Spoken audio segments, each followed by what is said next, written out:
अस्सलाम वालेकुम दोस्तों, उम्मीद कि आप लोग ठीक ठाक होंगे, फर्स्ट क्लास होंगे।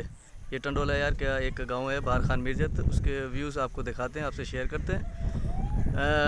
ये देखने के बाद मुझ में हिम्मत नहीं है कि मैं कुछ यहाँ कुछ कह सकूँ, कुछ बोल सकूँ या कुछ देख सकूँ।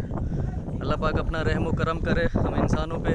ये कुदरती एक आफत है, ज़ाहिर है उसमें हर इंसान इस पे पूरी सिंध बल्कि पूरे पाकिस्तान मुतासर हुआ है।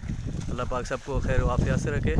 ये व्यूज़ सिर्फ दिखाने का मकसद सिर्फ ये है कि ये बहुत लाचार है, बहुत मददगार है, इनके पास कोई वसाइल नहीं है।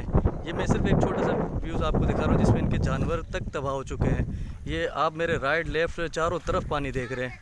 मेरी सिर्फ गुजारिश ये है कि ये अल्लाह की तरफ से एक आफत है, लेकिन अल्लाह पाक ने आप लोगों को बहुत वसाइल दिए हैं। आप लोगों को अल्लाह पाक ने बहुत आप लोगों पे करम किया है, तो काइंडली ये इनका थोड़ा सा अगर आप साथ देंगे और थोड़ा सा इनके कुछ पानी निकालने में मदद कर सकते हैं, क्योंकि मुझे पता है कि इतने वसाइल हैं कि आप लोग के लिए कुछ भी नहीं है। और ये वाहिद एक ज़रिया ऐसा है कि आप जन्नत कमा सकते हैं अल्लाह के फजल व करम से।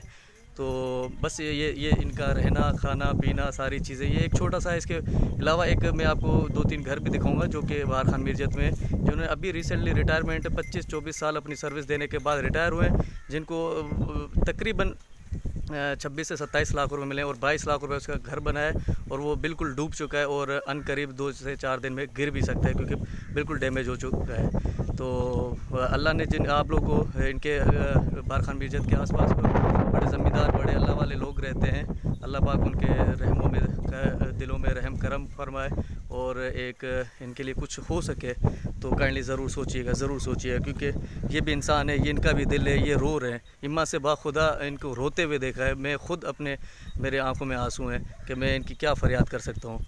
जज़ाकल्लाह। उम्मीद कि इस वीडियो से कुछ ना कुछ किसी गरीब का फ़ायदा होगा और कोई ना कोई अल्लाह के बारगाह में ये कह सकता है कि हमने कुछ अल्लाह के बंदों की मदद की है और अल्लाह पाक उनकी मदद फरमाए। जज़ाकल्लाह।